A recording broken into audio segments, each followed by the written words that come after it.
I want to talk to you about classical education from a Christian worldview. This is a phrasing that we've adopted because the idea of simply calling it classical Christian education has been a mouthful, and I don't know if you all have experienced this with your parents or others.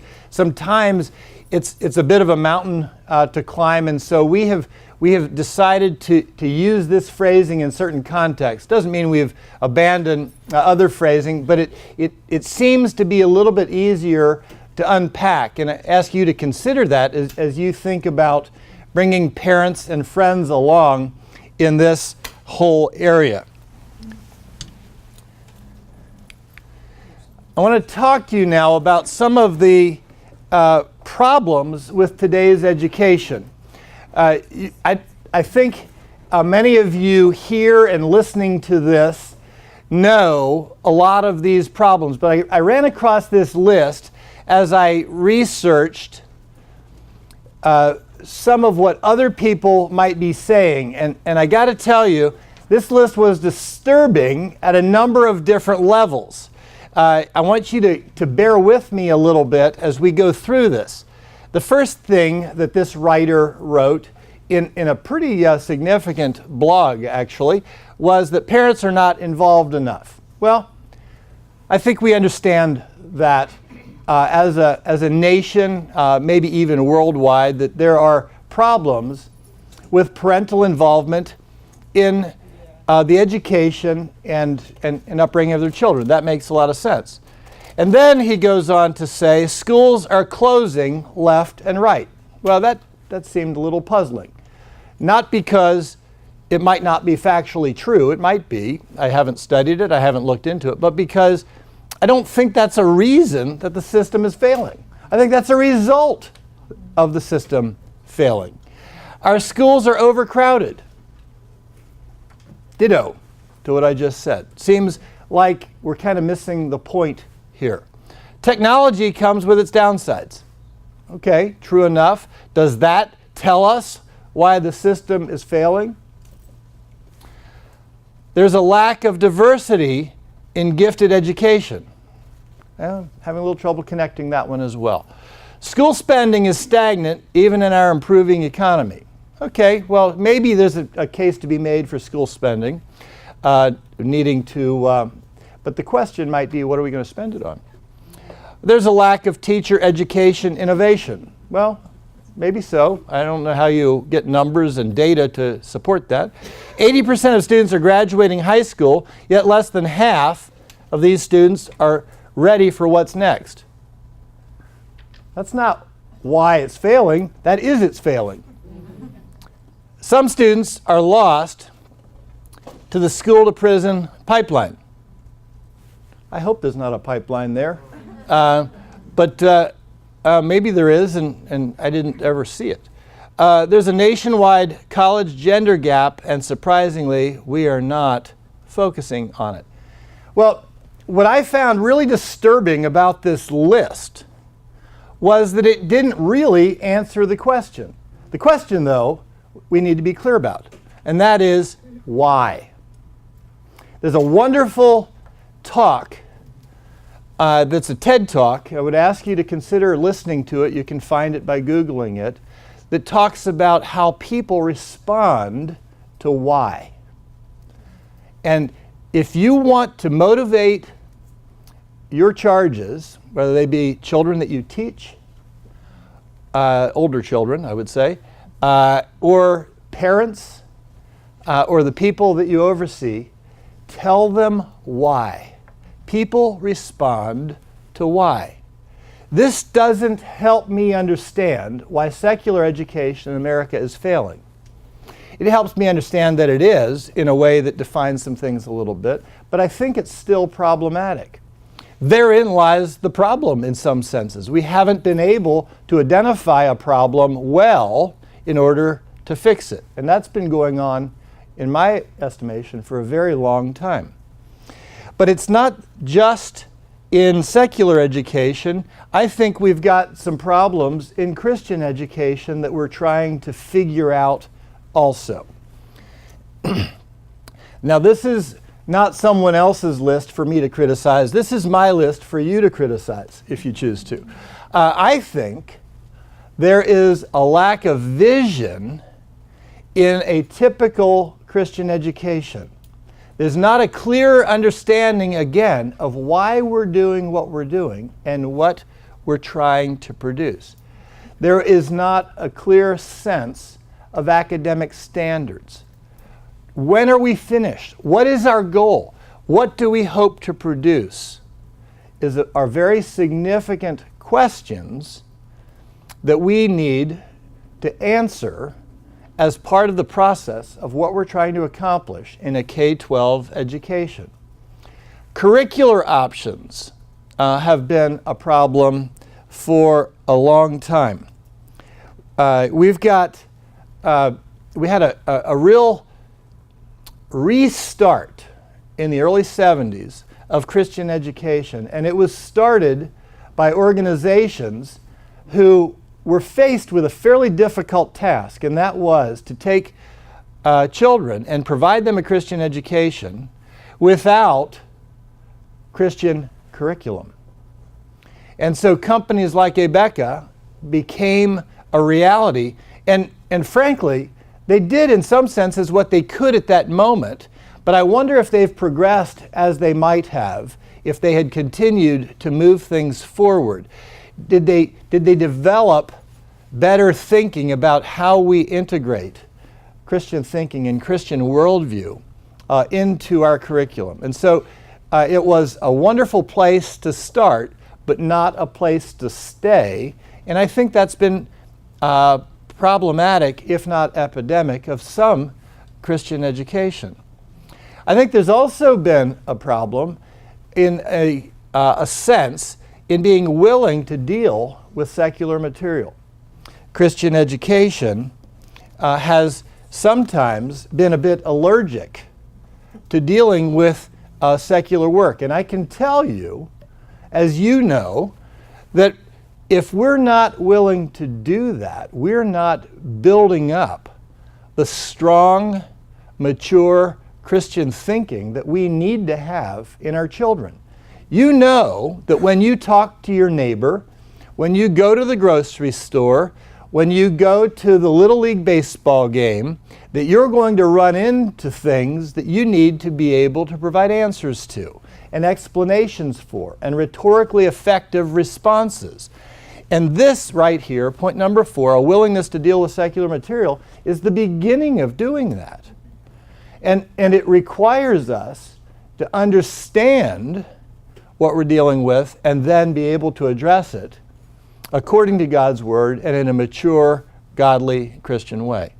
And then a failure to inculcate Christian maturity and biblical worldview thinking. And I really talked about that a little bit already. I'm from this area. I went to a local public high school, and this is a conservative area and has been compared to much of the country, and there were things in that public high school that wouldn't be found in many public high schools. Well, my wife is from Miami and went to a well-known Christian school there.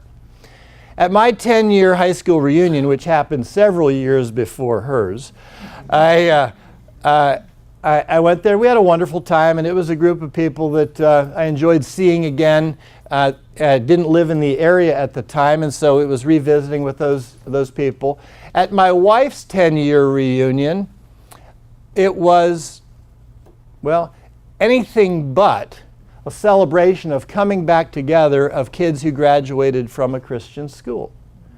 It had not, the education had not apparently done much to inculcate Christian maturity in those people, and my wife has decided to never go back. Now, we may change her mind about that when we get to 50, but we've got a few years for that yet. Mine's getting close. But as we think about dealing with some of these difficult materials that we might run into subsequent to high school, people like Nietzsche, Freud, and Darwin, Mein Kampf, and I've got on my notes the Bernie phenomenon.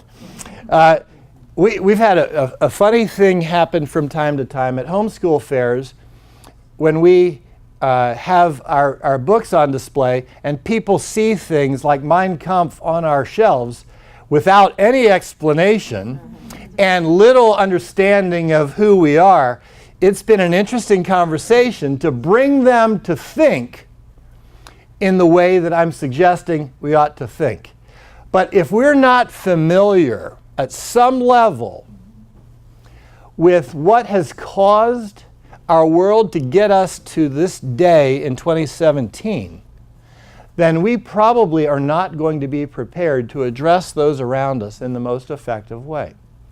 What I think we need to be understanding is why we do what we do. We need to understand that, and we need to be able to articulate that. So now, obviously, I'm here to talk about classical education from a Christian worldview. And I want to talk about why I think that is an answer to many of these things. One of the things that appealed so much to us as we read Recovering the Lost Tools of Learning back in 1992 was that now it gave us a sense, a clear vision of what needs to be, what could be done educationally. We have 4 boys. Our oldest at that point was in 1st grade. And we said, that's what we want for our kids. And that was part of what gave birth to a classical school in Orlando, the Geneva School. We wanted something that was different, but we didn't know what it was. And that resonated in such a way that it changed our lives, as I imagine it has many of you, in a way that said, I'm going a different route. This is it. And another aspect, I would say, was the idea of academic standards. I think in classical education, you'll find places where academic standards are some of the highest anywhere. And it makes perfect sense that they would be. I'll get into the pedagogy of classical education in just a moment and explain why I think it's not only possible, but desirable to do those kinds of things in this context. The curricular options following the pedagogy and taking biblical thinking seriously. Again, back to the problem in my wife's Christian education growing up and seeing that we now that curricular options are being developed that take these things seriously. We start to see kids in far better places when they leave high school and enter college than what we might have seen a generation or more ago. We see students handling secular material biblically. Now, I don't want you to think that this is a simple formula. There is risk when we start reading brilliant men who are evil in their thinking. And you cannot take that for granted. It's like handling a gun. We've got to be very careful when we handle a gun. We've got to be very careful when we handle smart men saying bad things. You've got to understand what you're dealing with. You've got to be able to effectively walk the students through that. But the alternative is not to ignore. That's the point. You have to do it, or you're leaving your students vulnerable. And then students routinely prove to be mature Christians able to address all of life. You know, in 1992, I had from then for a number of years, we did a lot of speaking at school startups all over the country, talking about what could be. Now, 25, 26 years later, we see it in the kids that have come up in this system, that have come up in this education. And I can't tell you how thrilled I am to see what they're capable of doing and how they're living and what they're doing. I know there are people in this room who have seen that happen even longer than I have, and seen that multi-generational phenomenon. We're seeing that classical education, in a very pragmatic way, works. It is effective, and it is producing what we had hoped. So I think we've got history now, in a small way, in recent times, not to mention over a long period of time, to show that we're on to something worth continuing to build and continuing to pursue. But I guess we should spend some time on why classical education is the answer, and we talk about the Trivium as a starting point. The Trivium is, of course, the first three of the 7 liberal arts: grammar, dialectic, and rhetoric. And I want to talk a little bit about what we mean when we use those terms, because these are basic building blocks for how we define classical education. Grammar is a category of beginning. It's a category of getting the basics. It parallels, in our understanding, the grammar school years, the grammar stage, if you will, kindergarten through 6th grade. Now, we could break that down a little bit further, because there are some building blocks that go into the beginning of the grammar stage of getting some sense of understanding language and other categories like that. But I'm going to group them as a whole today for this. We see during the grammar stage a huge benefit to just getting the facts down. Memorization is an important part of that process. Who, what, where, and when become important questions to answer as we think about history and as we think about biblical content. Getting math basics down is a very important thing. The mastery of language is an important aspect. And we do those things because that's a starting point. As you think about learning anything, whether you're going to be a doctor or going to medical school, the first thing you've got to do is get the language, get the knowledge, get the information. You've got to be able to be part of the conversation as a starting point. And it makes a lot of sense when you think about how anyone learns anything. It's a starting point that makes sense. There's another consideration in the grammar stage, and that's the whole aspect of leveraging what we do. Everyone knows what leverage is. It's a way to get more benefit out of your effort. Anytime you can spend 1 ounce of energy to get 5 ounces of benefit, to put it in some category, you should do that. A 1-to-1 ratio isn't as good when you can put 1 in and get 5 out. Investors will tell you that, and educators as well. And it's one of the reasons why Latin is such an important consideration in grammar school.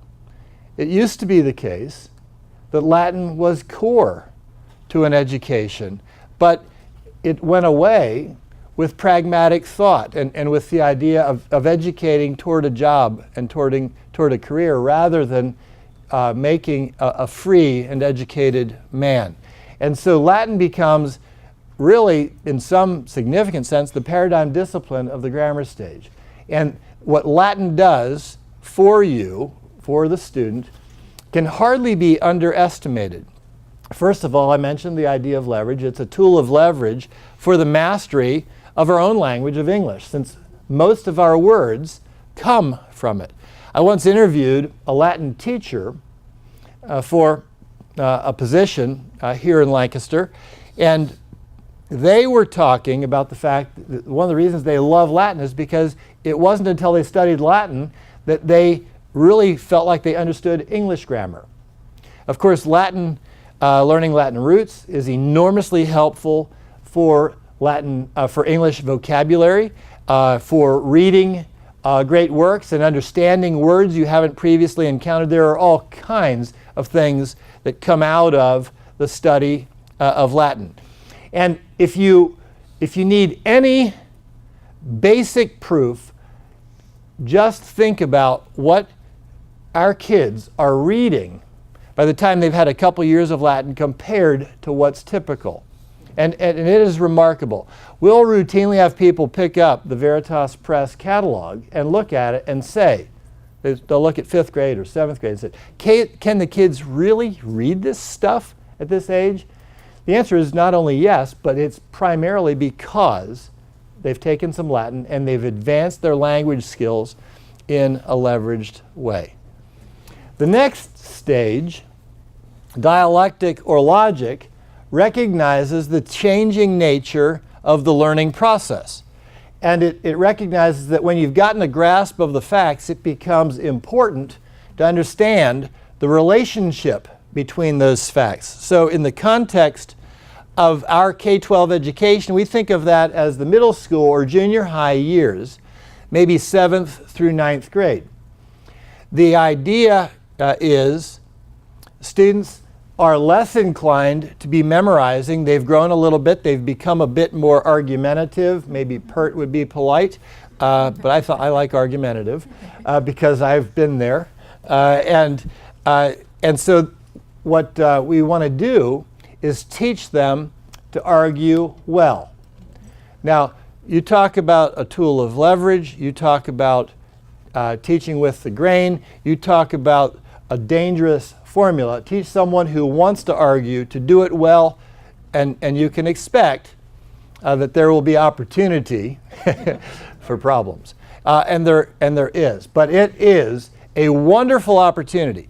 Well, in a classical education, we value precise thinking.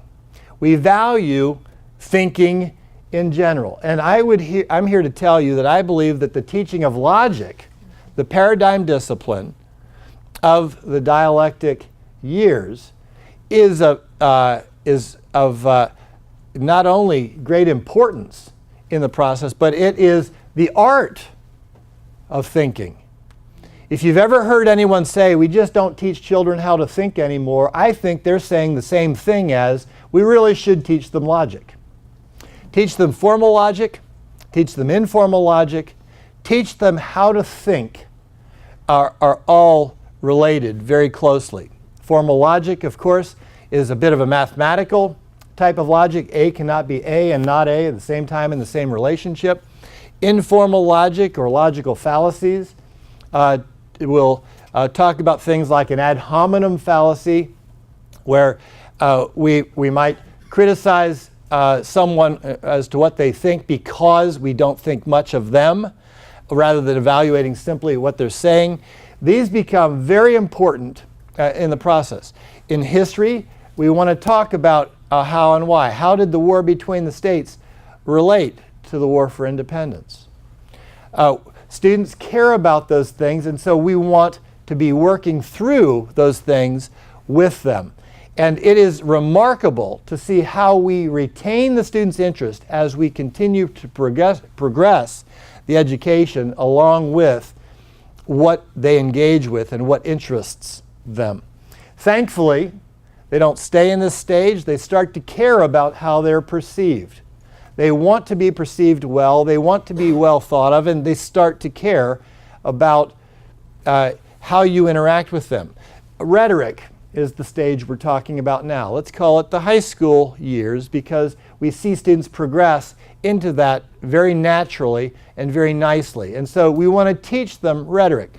Now, when it comes to logic and rhetoric, most of us, in this context, if I were to ask you to raise your hands and ask you if you had a logic course, it probably would have been in college if you had it at all, and rhetoric might have been a public speaking course or something like that. That's not quite what we're talking about, and we see this as a very important part of a K-12 education, a capstone, if you will, of putting it all together. Because after all, much of what we need to do in life as educated people is interact with others and think well about what's in front of us. And the well-educated logician and rhetorician is prepared to do that.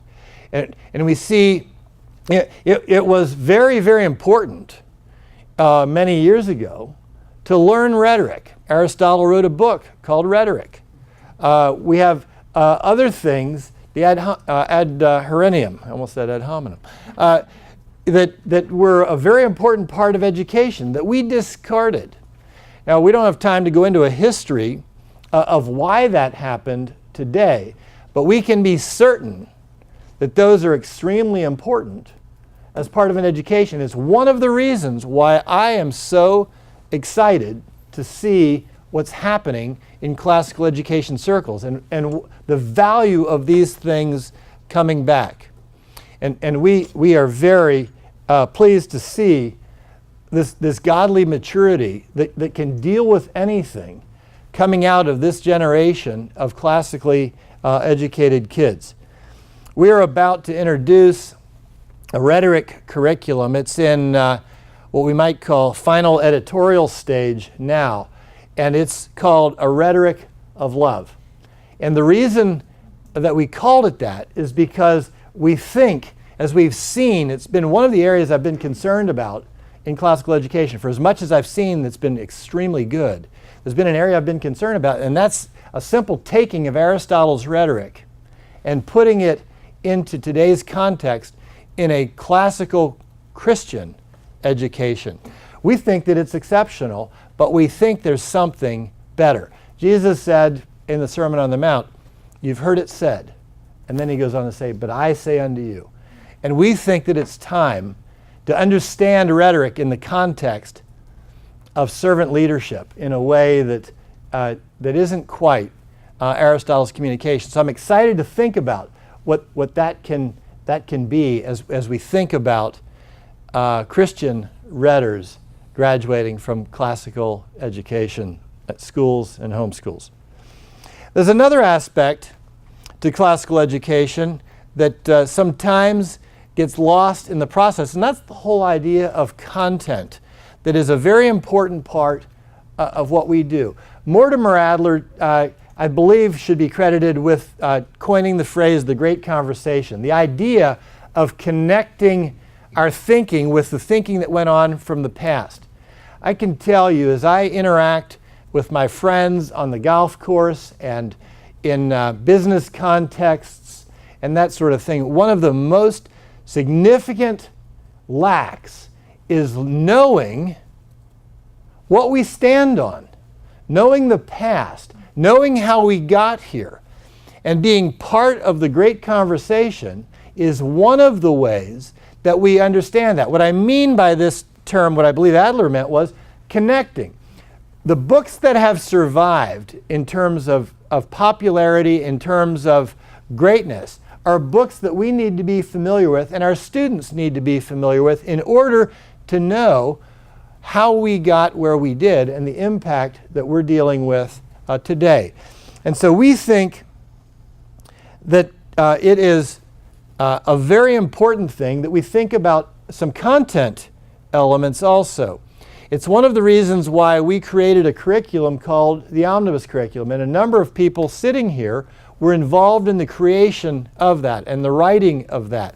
And it was at one point a labor of love, and then I think it just kind of became a labor.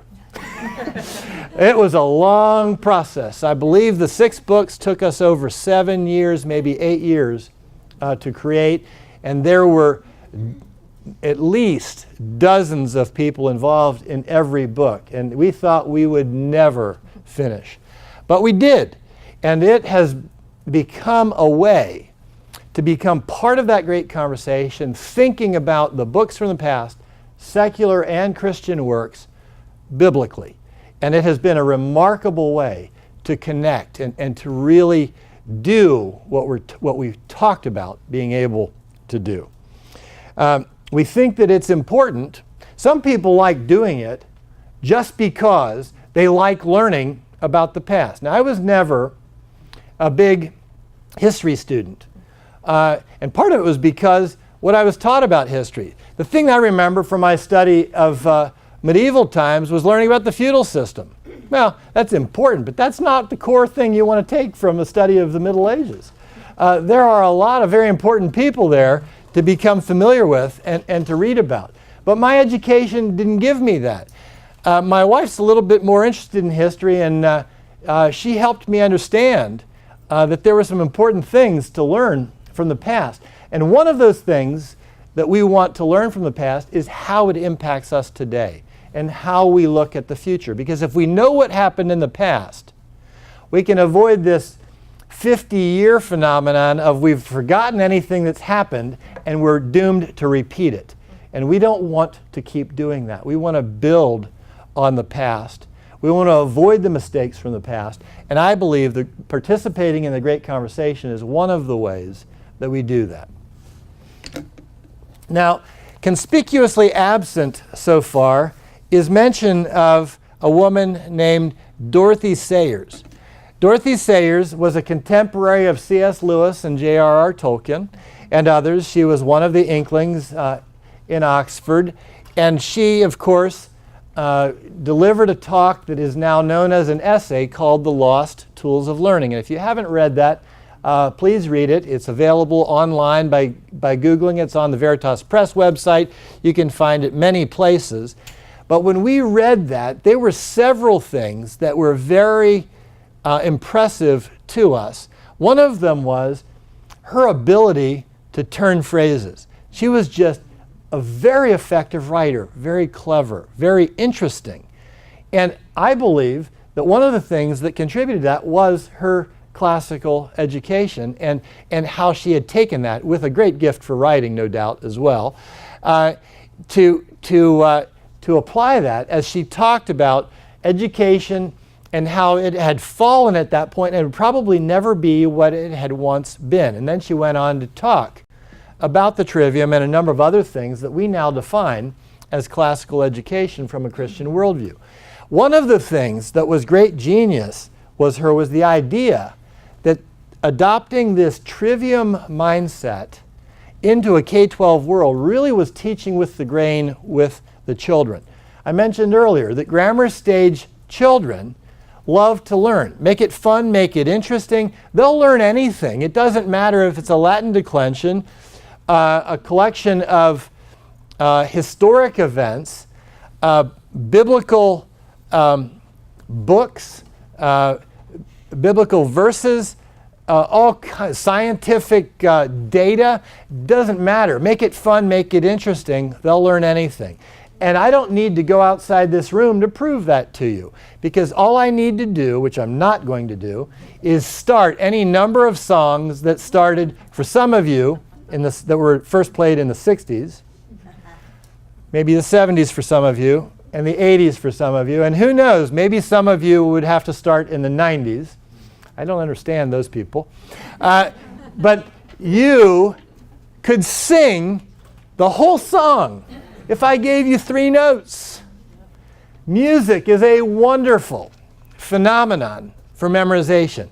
Make it fun, make it interesting, make it enjoyable. They will learn lots of stuff. Sayers appreciated that. Sayers understood that. And Sayers' genius, in some senses, was substantially to understand that if we take this grammar, dialectic, and rhetoric, this trivium, this threefold way, and put it in a K-12 sense with children, it was teaching with the grain with them. It was going where they naturally wanted to go along with them. I don't need to talk anymore because I did already about the children becoming argumentative or pert and starting to care about how they're perceived. She got that. She understood that, and she articulated it very well. Be encouraged to read that essay. She understood that education was for something far more than just getting knowledge or just getting a career. And so in many senses, she was responding to some of the very pragmatic understanding of education that came out of the influence of Horace Mann and John Dewey. Horace Mann in the early 19th century, Dewey later in the century on into the 20th century, were very influential in the education that she was reacting to, even though they were in America and she was in England, because we had been fairly influential in that regard. And we see the idea of educating for a career to become a good citizen, something that was really not complete. We want students to be good citizens. We want them to have good careers, but we want a lot more than that for them. And we believe that classical education is a way of having a lot more for our children. So what is it that I started a little bit with the idea of what do we hope to produce? And we might say, in one sense, we hope to produce a godly new version of the Renaissance man. Oh. That's not the Renaissance man I was talking about. Maybe someday. Are we getting closer? Probably not. This is not the Renaissance man either. This might be the Renaissance man of the 21st century as far as the world's concerned. That's not it.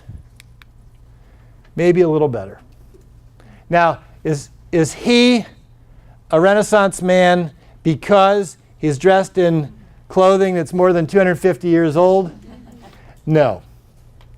But what we're talking about really is looking for a new generation of godly Renaissance men.